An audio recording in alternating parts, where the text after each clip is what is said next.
To address your comment about, gee, it's hard to believe we're 18 months into this and still having a problem, and I would suggest the reason we still have a problem is because we're doing things that are not useful, and we're getting our sources of information from the Indiana State Board of Health and the CDC, who actually don't bother to read science before they do this. I'm actually a functional family medicine physician. That means I am specially trained in immunology and inflammation regulation, and everything being recommended by the CDC and the State Board of Health is actually contrary to all the rules of science. So things you should know about coronavirus and all other respiratory viruses: they are spread by aerosol particles, which are small enough to go through every mask. By the way, the literature that supports all of that is in a flash drive that we presented to you. It's been given to the Secretary. As a matter of fact, it quotes at least 3 studies sponsored by the NIH to that exact fact, even though the CDC and the NIH have chosen to ignore the very science that they paid to have done. That is why you keep struggling with this, is because you cannot make these viruses go away. The natural history of all respiratory viruses is that they circulate all year long, waiting for the immune system to get sick through the winter or become deranged, as has happened recently with these vaccines, and then they cause symptomatic disease. Because they cannot be filtered out and they have animal reservoirs, and this is a very important point, no one can make this virus go away. The CDC has managed to convince everybody that we can handle this like we did smallpox, where we could make a virus go away. Smallpox had no animal reservoirs. The only thing it learned to infect was humans. That's why we were able to make that virus go away. That will not happen with this any more than it will with influenza, the common cold, respiratory syncytial virus, adenoviral respiratory syndromes, or anything else that has animal reservoirs. So the reason you can't do this is because you're trying to do something which has already been tried and can't be done. Equally important is that vaccination changes none of this, especially with this vaccine. And I would hope this board would start asking itself, before it considers taking the advice of the CDC, the NIH, and the State Board of Health, why we are doing things about this that we didn't do for the common cold, influenza, or respiratory syncytial virus. And then ask yourself, why is a vaccine that is supposedly so effective having a breakout in the middle of the summer when respiratory viral syndromes don't do that? And to help you understand that, you need to know the condition that is called antibody-mediated viral enhancement.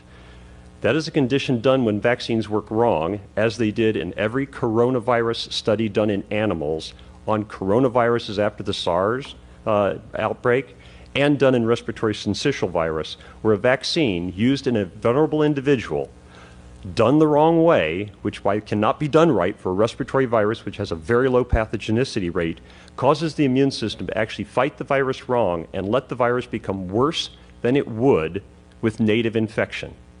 And that is why you are seeing an outbreak right now. And in fact, in that flash drive you're going to have coming to you and in the emails with 6 extra will be a study showing that 75% of people who had COVID-19 positive symptom cases in Barnstable, Massachusetts outbreak were fully vaccinated. Therefore, there is no reason for treating any person vaccinated any differently than any person unvaccinated. You should also know that no vaccine, even the ones I support and would give to myself and my children, ever stops infection. In 2014, there was outbreak of mumps in the National Hockey League.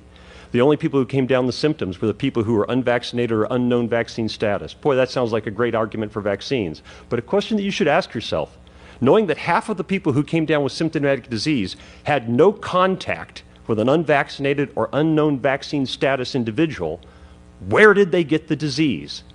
And the answer was from the vaccinated individuals.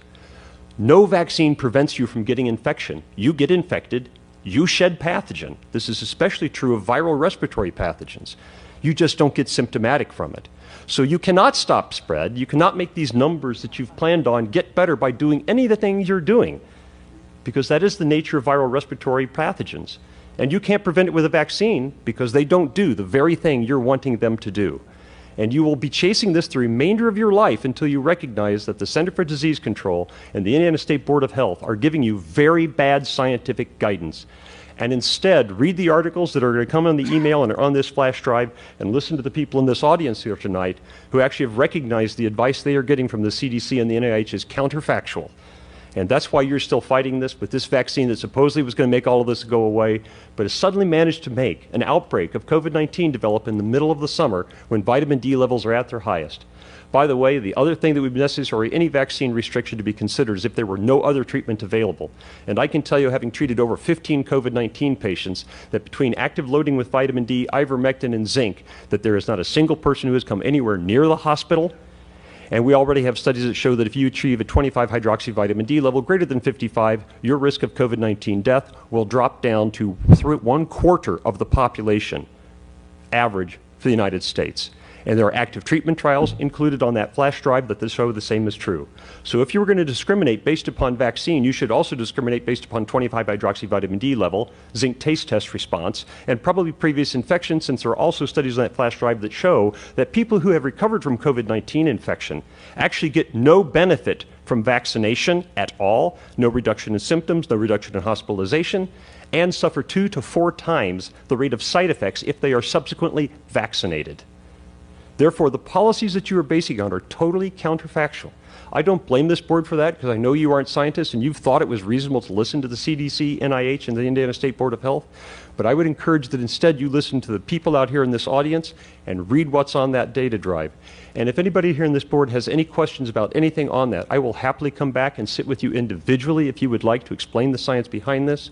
And if you're worried about being sued by somebody because you don't follow the guidance of the CDC and the NIH, I will tell you have a free pro bono expert testimony at your disposal. I will testify in defense of this board, turning down all these recommendations for free at any time in any court.